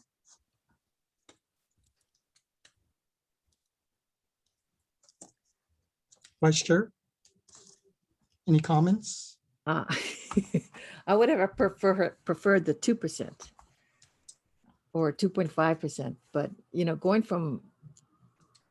up 6 percentage points for last year and having that higher base is going to be a big hurdle. Marilyn, yeah. I can guarantee you that our next meeting will change this number. Okay. The next meeting will change that number, the growth rate. Yeah, I can guarantee it would change also. I'm going to bet it goes up. Okay, Councilmember Maynard, any comments? Councilmember Gluck, any comments on the 3%? No, I Okay. think that's reasonable. Okay, we'll take a vote at the 3% for fiscal year 2022. Vice Chair, Aye. Dr. Siderhouse, Aye. Dr. Bonham, Aye. Councilmember Maynard, Aye. Councilmember Gluck, Aye. Councilmember Hayashi. Aye. Okay, so the vote carries unanimously at 3% for fiscal 2022. Okay. Next item on the agenda is fiscal 2023 to fiscal 2027. So Dr. Kobe, where are we on those years? You're at 4% for 2023, 2024, and 3.5% for the out years. Okay, Well, I'm going to move that we adopt 4% for the remainder of the forecast horizon. And the basic rationale is higher inflation is going to give us higher tax revenues for this foreseeable future. And the Fed is not going to stop inflation from being 50 to 100 basis points higher than they used to use as a target for the foreseeable future. so you don't see any kind of downturn in those out years? There's going to be a downturn. I don't know when.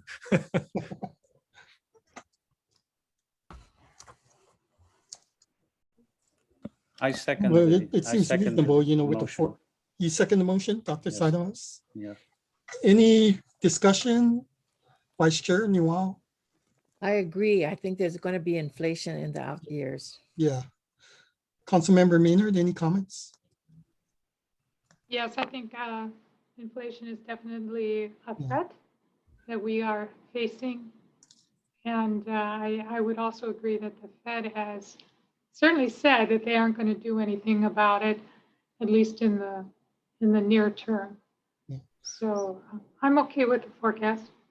Councilmember Gluck, any comments? No comment. Councilmember Hayashi? No comment from me. So Dr. Bana made the motion, Dr. Sidehouse seconded it. So it's going to be 4% for the 5 out years from fiscal year 2023 to fiscal 2027. Vice Chair Newell, Aye. Dr. Sidehouse, Aye. Dr. Bana, Aye. Councilmember Maynard, Aye. Councilmember Gluck, Aye. and Councilmember Hayashi. Aye. Okay, the vote at 4% for fiscal years 2023 to 2027 carries unanimously. Okay. Okay, next item on the agenda is the report by Budget and Finance. Donovan, Mr. Chen. Good afternoon, Chair, Council members. My name is Donovan Chun. I'm with the Department of Budget and Finance. We have provided you with our report of revised projections of general fund non-tax revenues, non-general fund tax, and non-tax revenues since the March 8th meeting. Our report includes a summary of significant changes. I did want to point out a few items. On table 4A, under federal grants, there's an increase in fiscal year 22, which reflects additional stimulus funds for concession relief under the American Rescue Plan Act. And this is going to the Department of Transportation Airports. It's 129 million. And on table 5A, under federal grants, there's a net decrease in fiscal years 20 through 22. And that's that, and as well as under federal COVID-19 funds category. There's a reclassification of reimbursements for unemployment compensation benefits in the Department of Labor and Industrial Relations. So they basically took 1.9 billion out of the federal grants and they shifted it under a specific category, which was federal COVID-19 funds. This is our effort to kind of track a little bit better specific COVID-19 funds that are coming into the state. So it's just a shift between the categories. The funds had already been accounted for. And there's another net increase in fiscal year 21, which reflects additional CARES Act funds for coronavirus relief to the Department of Education, and that is 274 million. That's Where does that show up on? Under 5A? federal COVID-19 funds. Oh, okay. So that 3 billion is, Yeah, so includes that. Yeah, the 2 billion as well as additional other smaller amounts, but the large one is that 2 billion shift, and then 274 million to the Department of Education. Okay. And for fiscal 22, we see, if I'm reading this right, a little over $1 billion for COVID-19 funds for fiscal 22. Okay, you're looking at table, sorry. Oh, I'm sorry, I might be looking at the wrong. I'm looking Look at at table 1. I'm looking at 5A.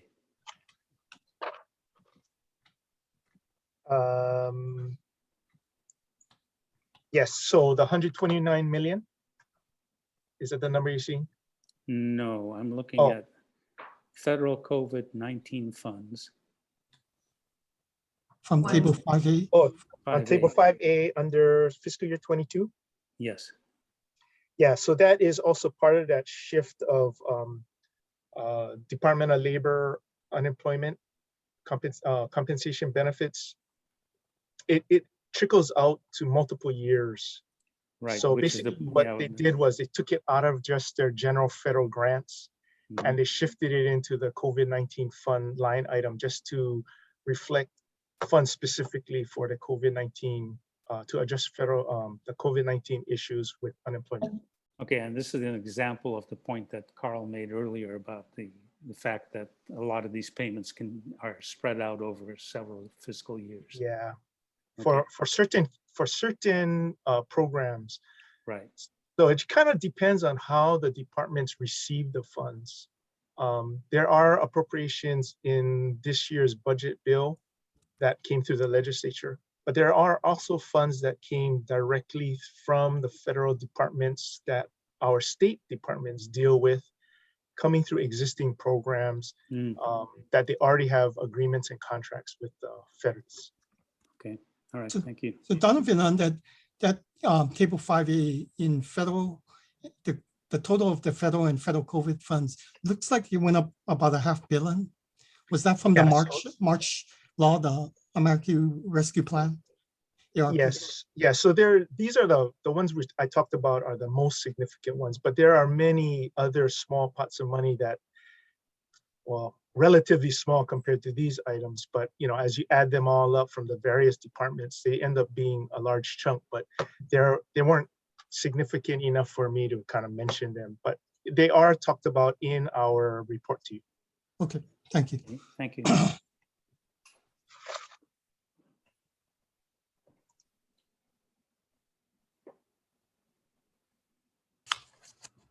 That it? Do you have anything more, Mr. No, Chan? that's it. Okay. Yeah, I move to accept the report. Okay. I'll second. Okay, vote to approve the report from BNF, Vice Chair Newell, Aye. Dr. Siderhouse, Aye. Dr. Bonham. Aye. Councilmember Maynard, Aye. Councilmember Gluck, Aye. Councilmember Hayashi. Aye. Okay, so the vote to approve BNF's report carries unanimously. Okay, so next item on the agenda is the personal income forecast. And I was talking to Dr. Colby before we started, if it would be good to have some training on the personal income forecast and maybe to look at the models. So I'm wondering what is the appetite, by the council to have some kind of training. Works for me. Works for me. I think that'd be great.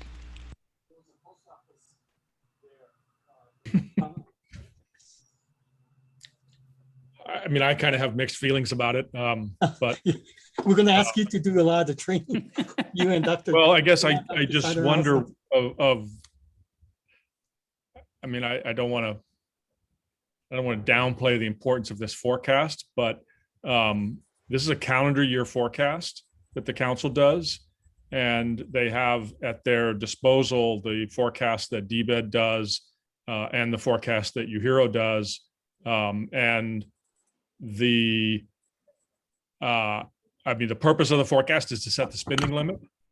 And to the best of my knowledge, the forecast has never been binding. I'm sure it has been at some point.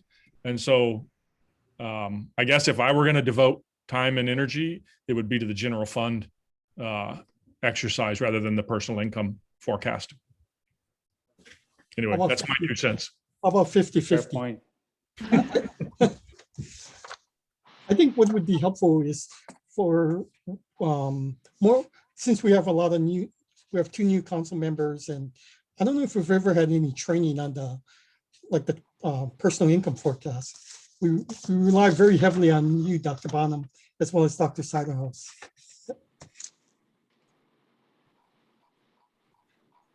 Like I said, my opinion is that where we need the most help and need to devote most of our energy is to the tax forecast. But you guys decide what you want to.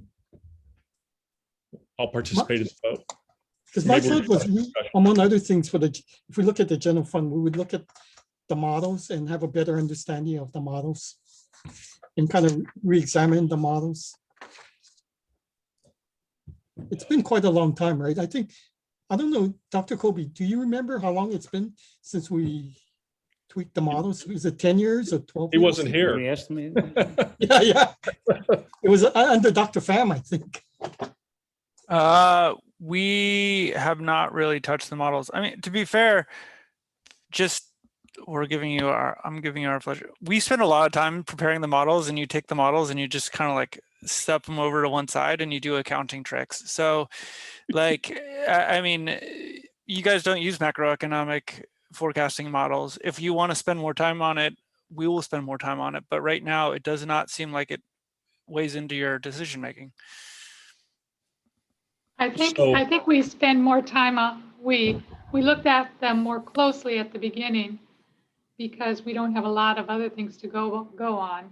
Yeah. And then as we get close to the end, as we are now, we look more closely at the actual collections and what do we have to collect in the last 2 months to get where we're forecasting.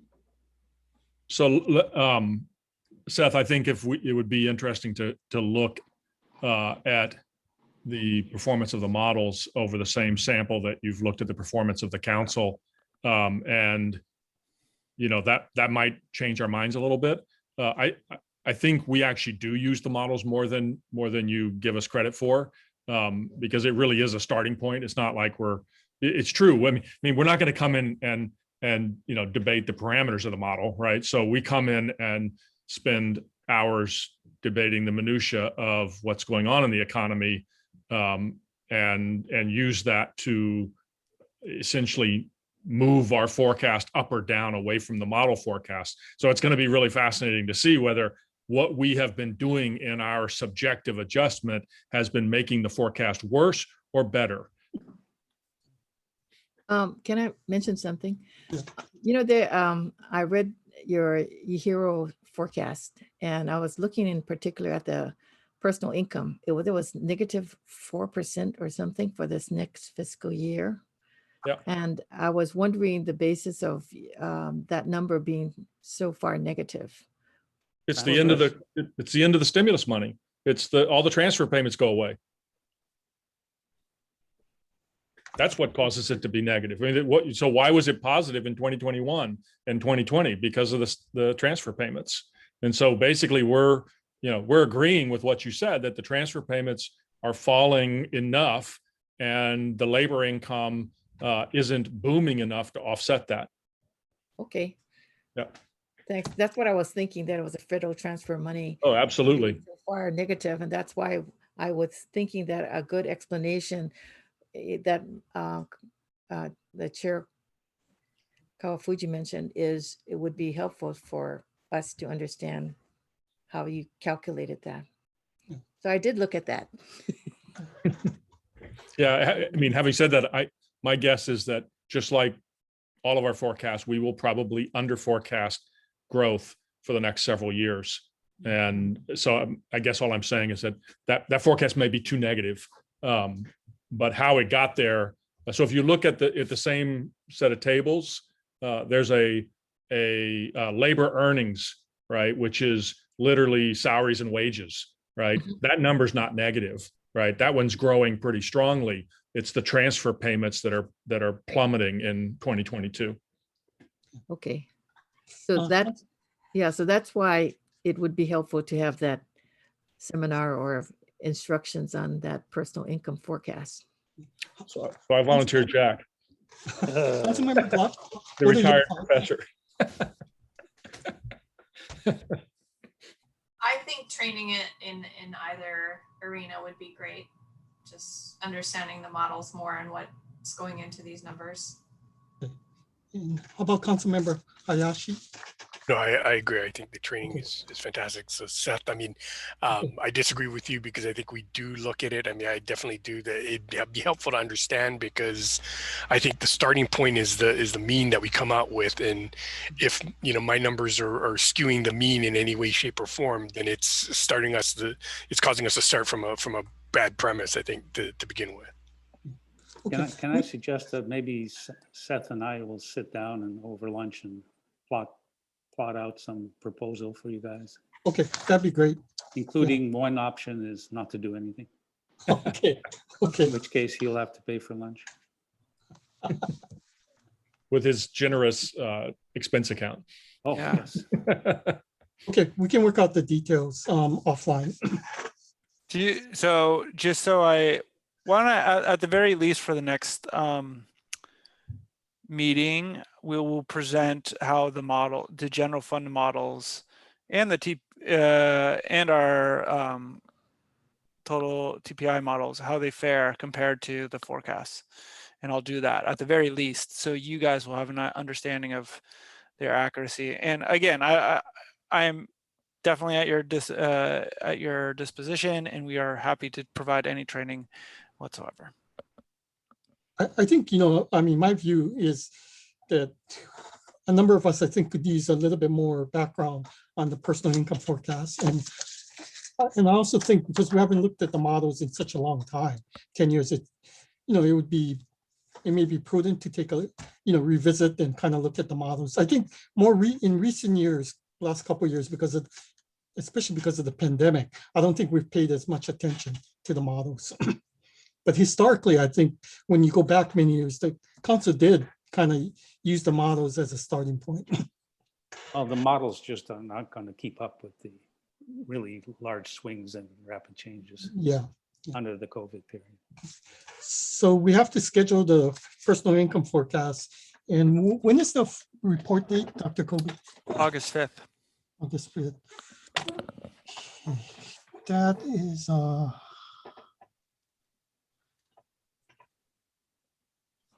That's Thursday. a Thursday. yeah. So is there any major reports we may want to wait for the personal income forecast? I would say no. Nothing at the federal level, or? I don't think so. How does the afternoon of the 29th sound for a meeting? Yeah. How's the 29th, July 29th at 2 p.m.?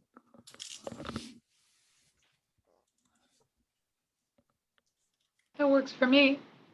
Okay. Sounds great. Works for me. Is it okay for everyone? Well, okay, August is too late, right? August 2nd. Are you away from town on the 29th? I might be. I'm not sure yet. Okay, but you would be back for August 2nd? I'm okay for the 2nd or the 3rd, Monday or Tuesday also of August. Okay. Seth, does that give you enough time if we do it on the 2nd and 3rd? Yeah, the TPI meeting is pretty straightforward, and we don't really worry. Historically, we haven't worried so much about the wording, so we can get that out pretty quickly. Okay. You wanted to do the 2nd or the 3rd? So how is everyone else on the 2nd or the 3rd for 2 o'clock? Any I'm preference?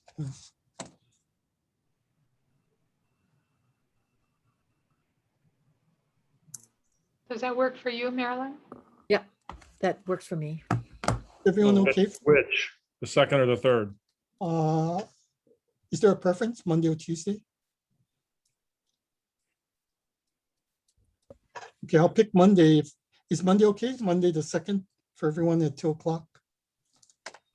I'll give Seth at least 3 days to finish the report.